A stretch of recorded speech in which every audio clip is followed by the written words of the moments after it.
selalu dalam hidupku. Allah Roh Kudus, ubah hatiku, jelikanku, jamahlah ku rindu hadiratmu. Ku sembah kudus,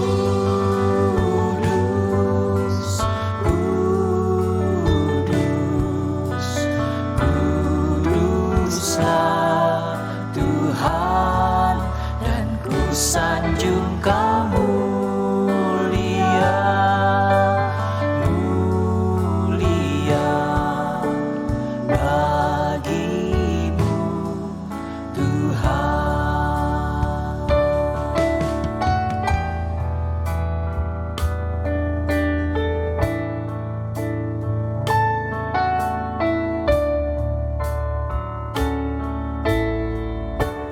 Allah Roh Kudus,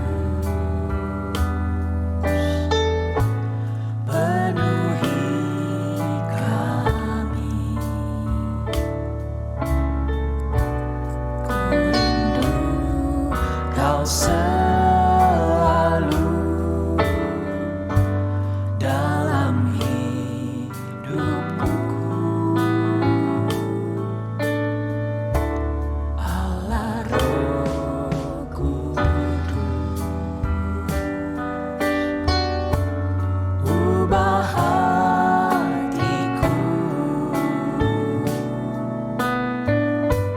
jelikanku, jamahlah ku rindu hadiratmu.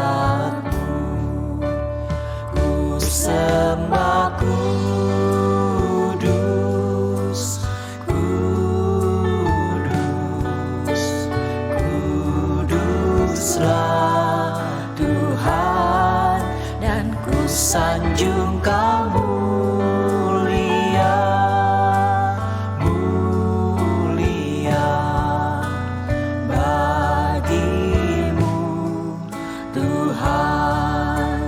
Ku sembah kudus, kudus,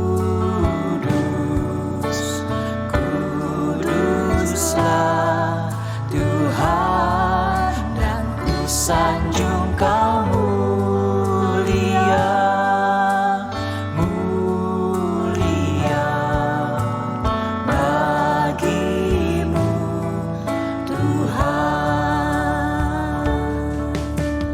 bagimu Tuhan, bagimu Tuhan.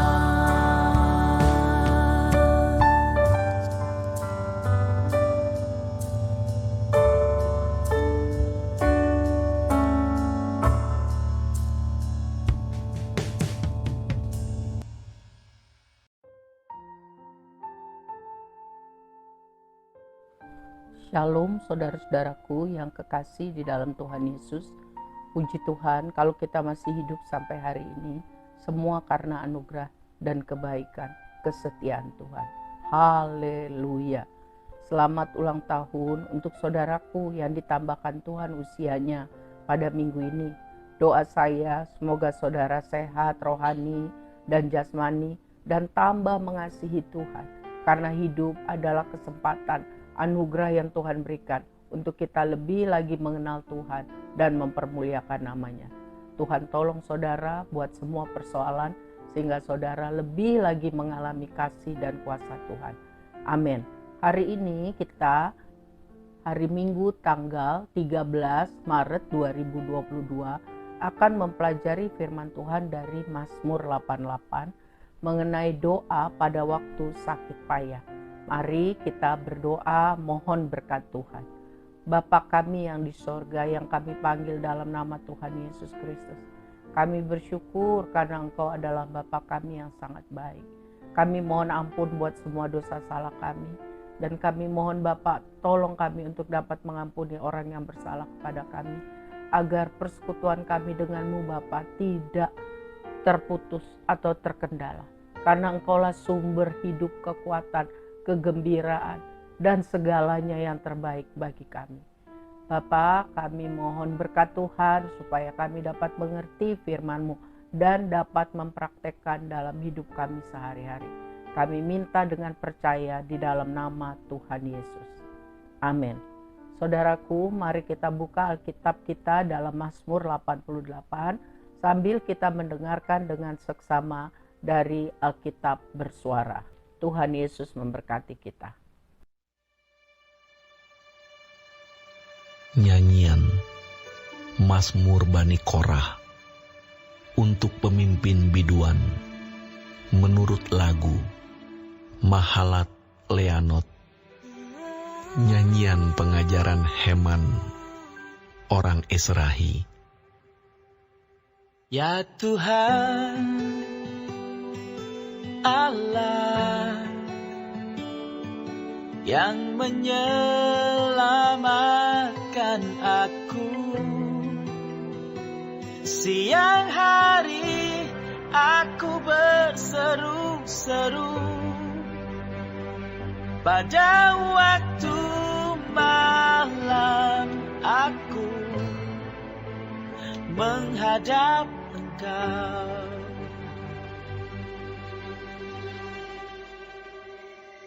Biarlah doaku datang ke hadapan-Mu. Sendengkanlah telingamu kepada teriakku. Sebab jiwaku kenyang dengan malapetaka. Dan hidupku sudah dekat dunia orang mati. Aku telah dianggap termasuk orang-orang yang turun ke liang kubur. Aku seperti orang yang tidak berkekuatan. Aku harus tinggal di antara orang-orang mati. Seperti orang-orang yang mati dibunuh, terbaring dalam kubur yang tidak kau ingat lagi. Sebab mereka terputus dari kuasa-Mu. Telah kau taruh aku dalam liang kubur yang paling bawah. Dalam kegelapan. Dalam tempat yang dalam. Aku tertekan oleh panas murka-Mu. Dan segala pecahan ombak-Mu kau tindihkan kepadaku. Selah. Telah kau jauhkan kenalan-kenalanku daripadaku. Telah kau buat aku menjadi kekejian bagi mereka. Aku tertahan dan tidak dapat keluar. Mataku merana karena sengsara. Aku telah berseru kepadamu ya Tuhan. Sepanjang hari telah mengulurkan tanganku kepadamu. Apakah kau lakukan keajaiban bagi orang-orang mati? Masakan arwah bangkit untuk bersyukur kepadamu. Selah. Dapatkah kasih-Mu diberitakan di dalam kubur dan kesetiaan-Mu di tempat kebinasaan? Diketahui orangkah keajaiban-keajaiban-Mu dalam kegelapan dan keadilan-Mu di negeri segala lupa? Tetapi aku ini ya Tuhan, kepadamu aku berteriak minta tolong. Dan pada waktu pagi, doaku datang ke hadapan-Mu. Mengapa ya Tuhan, Kau buang aku? Kau sembunyikan wajah-Mu daripadaku. Aku tertindas dan menjadi inceran maut sejak kecil. Aku telah menanggung kengerian daripadamu. Aku putus asa.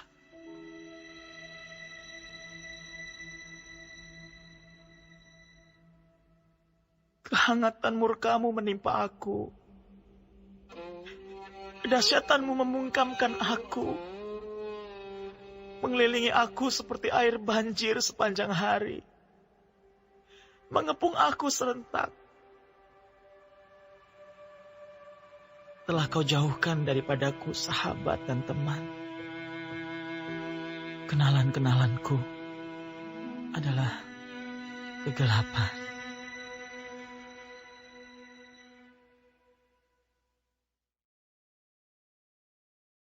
Saudara, Mazmur 88 ditulis oleh Bani Korah. Nyanyian pengajaran oleh Heman, orang Esrahi. Di dalam Mazmur ini dikatakan bahwa Tuhanlah sumber keselamatanku di dalam versi firman Allah yang hidup. Di dalam terjemahan baru dikatakan pengakuannya bahwa Tuhanlah yang menyelamatkan. Dia percaya benar 100% bahwa Tuhanlah sumber keselamatan. Ya, walaupun dikatakan siang hari aku berseru-seru, malam menghadap Tuhan, artinya berdoa kepada Tuhan, berteriak kepada Tuhan, datang ke hadapan Tuhan. Jiwanya itu kenyang dengan malapetaka, ya, banyak ditimpa oleh kesusahan. Hidup seperti sudah dekat dengan orang mati, artinya maut sudah dekat, karena dikatakan sakit payah. Ya, seperti sudah tidak diingat lagi oleh Tuhan, tidak punya kekuatan, kehabisan tenaga. Ya. Sepertinya Tuhan melupakan, tidak mau menolong, padahal sudah berteriak, berseru, tapi persoalan belum berubah. Ya. Penulis mengatakan seperti terputus dari kuasa Tuhan. Dia tertekan oleh panasnya murka Tuhan, ya, atau kemarahan Tuhan menekan sangat berat. Ditindis oleh berbagai persoalan kehidupan. Akibatnya kenalan-kenalannya menjauhkan diri daripadanya. Sepertinya dia itu sangat keji atau sangat memuakkan bagi kenalan-kenalannya. Tertahan dan tidak bisa keluar, artinya terkurung dalam situasi itu yang pelik, yang susah, dan tidak bisa keluar. Ditulis lagi, mataku merana sengsara. Ya. Redup matanya karena banyak menangis, sengsara. Berseru-seru kepada Tuhan sepanjang hari. Dan juga sudah mengulurkan tangan kepada Tuhan. Tolong Tuhan, tolong Tuhan. Berdoa dengan tangan terentang. Ya. Penuh dengan tanda tanya. Kenapa seperti ini? Penuh dengan tanda tanya. Apakah Tuhan mengasihiku? Apakah Tuhan berkuasa untuk menolongku? Bertanda tanya tentang kesetiaan Tuhan, keajaiban dan keadilan Tuhan. Dan terus berteriak minta tolong, memohon pertolongan Tuhan. Pada pagi hari berdoa, mendatangi Tuhan, menghadap hadirat Tuhan. Dan merasa bertanya heran, mengapa ya situasi tidak berubah? Sepertinya Tuhan membuangku, Tuhan menyembunyikan diri kepadaku, menolak aku, memalingkan wajahnya terhadap aku. Aku ini tertindas, incaran maut dari kecil. Atau sejak kecil aku ini banyak sengsara, diincar oleh maut. Aku menanggung kengerian, ya, hukuman, kepayahan, aku menanggung tanggung jawabku. Aku putus asa, sepertinya murka Tuhan menimpa kehidupanku. Kedahsyatan dari Tuhan membungkamkan. Masalah-masalah hidupku banyak mengepung hidup sepanjang hari dan serentak. Satu belum selesai, sudah nambah lagi. Akibatnya sahabat dan teman kenalan menjauh. Kawanku sekarang hanya tinggal kegelapan. Sedih sekali ya mendengar ratapan doa dari pemazmur ini. Di dalam versi firman Allah yang hidup, ditulis seperti ini. Inti-intinya saya ambil. Tuhan, dengarlah doa-doa dan seruanku. Hidupku ini penuh kesulitan, maut semakin dekat. Kata orang, nyawaku hampir habis, tidak ada harapan lagi. Mereka biarkan aku menemui ajalku seperti orang mati di medan pertempuran. Seperti orang yang sudah tidak ada lagi harapan dan belas kasihan dari Tuhan. Tuhan sepertinya melemparkan ke dalam lubang yang paling dalam. Amarah Tuhan menindihku dengan berat. Gelombang murka Tuhan melanda bertubi-tubi. Tuhan membuat teman-temanku membenci dan meninggalkanku. Aku terperangkap dan tidak ada jalan keluar. Mataku bengkak karena banyak menangis.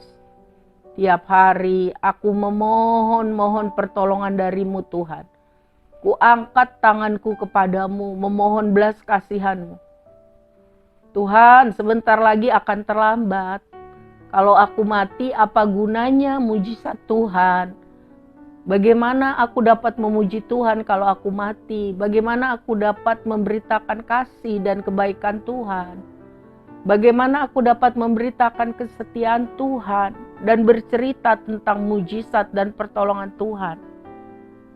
Tuhan, aku berseru-seru padamu siang malam.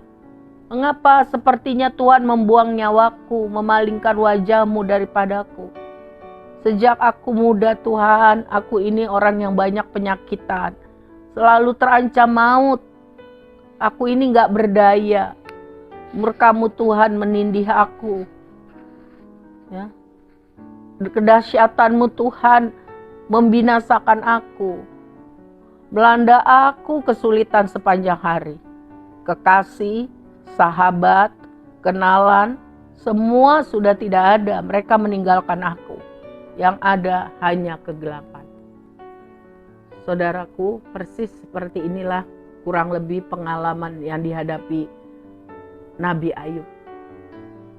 Dan penderitaan Tuhan Yesus sebelum di kayu salib. Dan memang karena kesusahan hidup sehingga dia berpikir, beropini. Dia ditinggalkan Tuhan. Dia tidak ditolong Tuhan. Apa yang harus kita lakukan waktu kita menghadapi persoalan-persoalan yang sangat banyak dan bertubi-tubi? Kita lihat bahwa di awal, walaupun dia mengalami banyak kesusahan, penulis ini punya keyakinan bahwa Tuhanlah sumber keselamatannya. Akibatnya dia terus berdoa sama Tuhan. Pagi, malam, terus berdoa. Walaupun Tuhan belum menjawab, dia terus berdoa. Karena dia tahu Tuhanlah sumber keselamatan. Dia bicara terus terang perasaannya, pengertiannya, pengetahuannya tentang Tuhan. Tidak ada skat-skat seperti yang menghalangi untuk dia bicara. Itu yang dia tahu. Dan ini dicatat di firman Tuhan. Berarti kita semua bisa lihat bahwa waktu kita berdoa kepada Tuhan, semakin kita dekat dengan Tuhan, bahwa Dia adalah Bapa kita yang kekal, yang berkuasa, yang sempurna. Kasih-Nya itu tidak bisa dibandingkan dengan kasih siapapun. Kita dapat berterus terang mengatakan pikiran dan perasaan. Dan Tuhan akan mengajari apa sebenarnya. Karena ini opini, ini pikiran, ini bukan fakta. Pikiran manusia bisa salah. Perasaan itu bisa berubah-ubah. Bisa up, bisa down. Jadi yang pertama yang benar adalah mencari Tuhan. Berdoa, berdoa, berdoa. Mohon pertolongan Tuhan. Walaupun Tuhan tidak segera menolong. Dikatakan di dalam kitab Yakobus 1 ayat 2, 3, 4 dan 5, saya akan bacakan kepada saudara untuk saudara. Yakobus 1 ayat 2 sampai 5. Saudara-saudaraku, anggaplah sebagai suatu kebahagiaan apabila kamu jatuh ke dalam berbagai-bagai pencobaan. Sebab kamu tahu bahwa ujian terhadap imanmu itu menghasilkan ketekunan. Dan biarlah ketekunan itu memperoleh buah yang matang, supaya kamu menjadi sempurna dan utuh, dan menjadi sempurna dan utuh, dan tak kekurangan suatu apapun. Tetapi apabila di antara kamu ada yang kekurangan hikmat, hendaklah ia memintakannya kepada Allah, yang memberikan kepada semua orang dengan murah hati dan dengan tidak membangkit-bangkit. Maka hal itu akan diberikan kepadanya. Jadi saudaraku, berdoa ya. Minta pertolongan Tuhan, tabah menghadapi penderitaan. Tetap taat dan setia walaupun banyak susah. Tetap percaya bahwa Tuhanlah satu-satunya sumber keselamatan. Roh Tuhan akan mengajarkan kita kenapa kita harus mengalami itu. Kesusahan-kesusahan hidup. Kalau kita tetap nggak ngerti, dikatakan minta hikmat supaya kesulitan-kesulitan yang Tuhan izinkan terjadi. Itu adalah ujian iman. Ya, ujian iman. Supaya kita naik kelas, lebih tekun, lebih matang, lebih sempurna di dalam iman kita, di dalam karakter kita, di dalam pengiringan kita dengan Tuhan, di dalam pengalaman hidup kita dengan Tuhan. Kita tambah rendah hati, tambah dikikis segala hal yang merupakan kedagingan dalam tanda kutip, sehingga lebih lagi menghasilkan buah roh. Akibatnya nama Tuhan kita dipermuliakan. Tapi kalau kita sudah mengalami banyak masalah, tidak lagi percaya bahwa Tuhan sumber keselamatan satu-satunya, tidak lagi tekun di dalam doa, akibatnya persoalan itu tidak menghasilkan hasil baik. Ujian iman itu akan lewat, yang akan datang adalah kepahitan, sakit hati, lemah, putus asa, dan bisa meninggalkan Tuhan karena kesusahan hidup. Tidak lagi percaya Tuhan baik.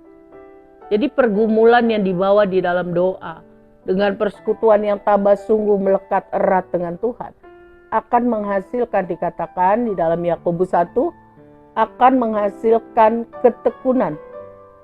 Dan ketekunan akan menghasilkan kesempurnaan, karakter, pengalaman hidup, iman. Itu diproses, bukan dalam keadaan senang, bukan dalam keadaan gembira, di dalam kesusahan-kesusahan hidup.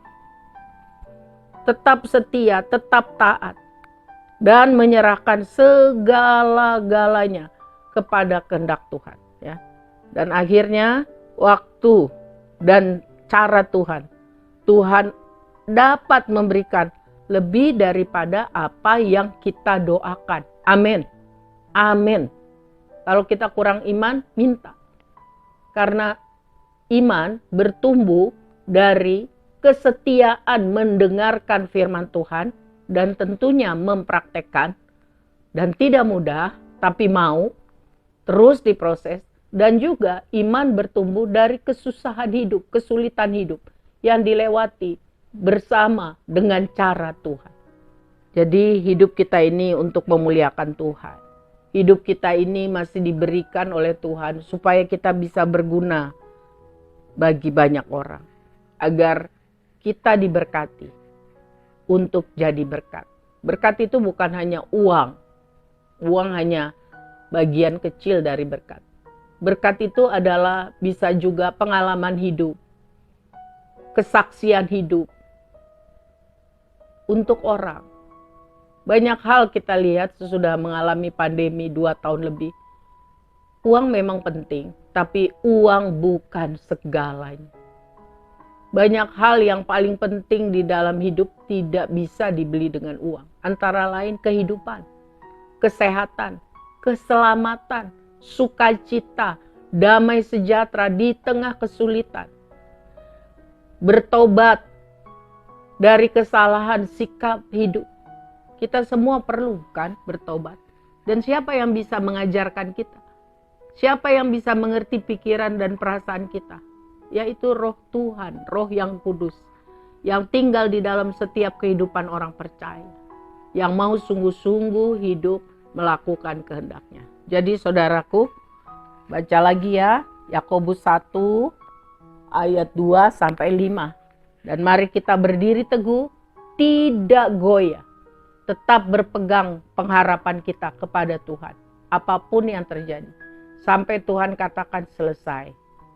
Dan pulang ke rumah Tuhan, dan tidak ada susah dan air mata, tidak ada sakit penyakit.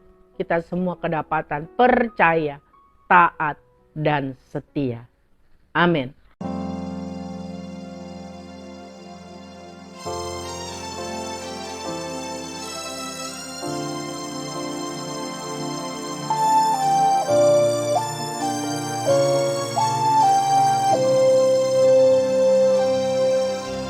Tak akan pernah ku sesali mengiring Yesus sepanjang hidupku, lewati lembah air mata, ku saksikan kemuliaan-Mu dinyatakan.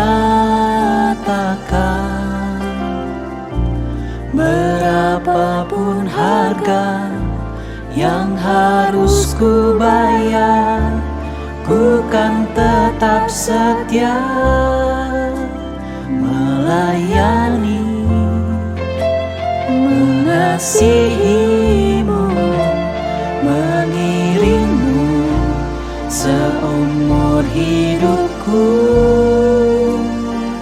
Janji-Mu kan tetap ku pegang teguh, sampai ku dapat mahkota kehidupan.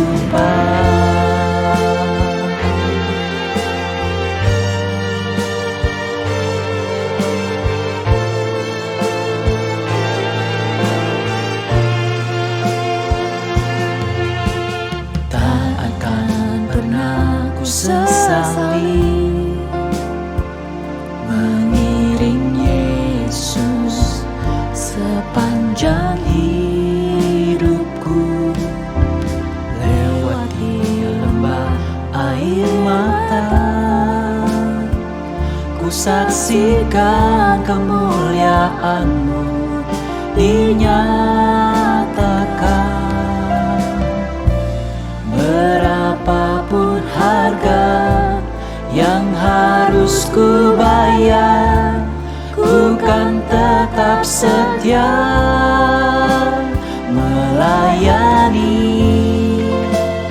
mengasihi-Mu, mengiring-Mu seumur hidupku.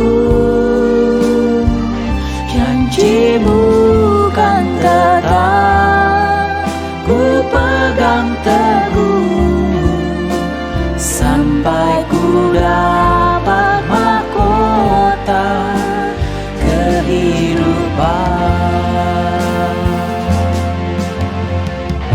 Sekalipun tubuh dan batinku lenyap, tetap Kaulah Tuhanku selamanya.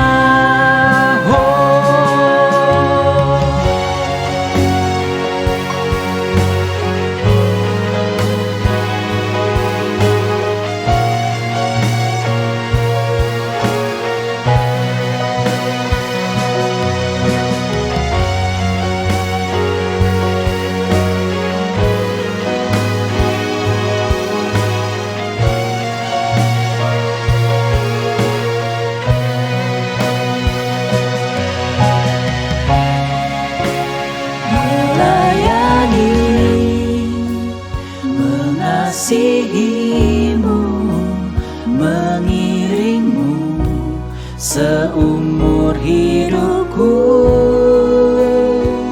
Janji pegang teguh sampai ku dapat mahkota melayani, mengasihimu, mengiringmu seumur hidupku. Janjimu kan tetap ku pegang teguh sampai ku dapat mahkota kehidupan.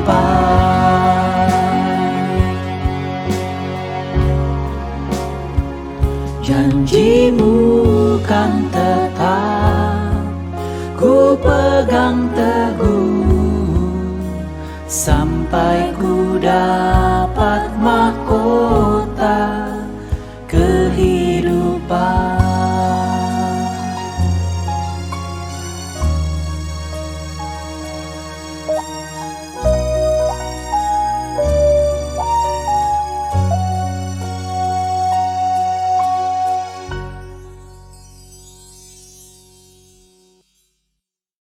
Mari kita berdoa.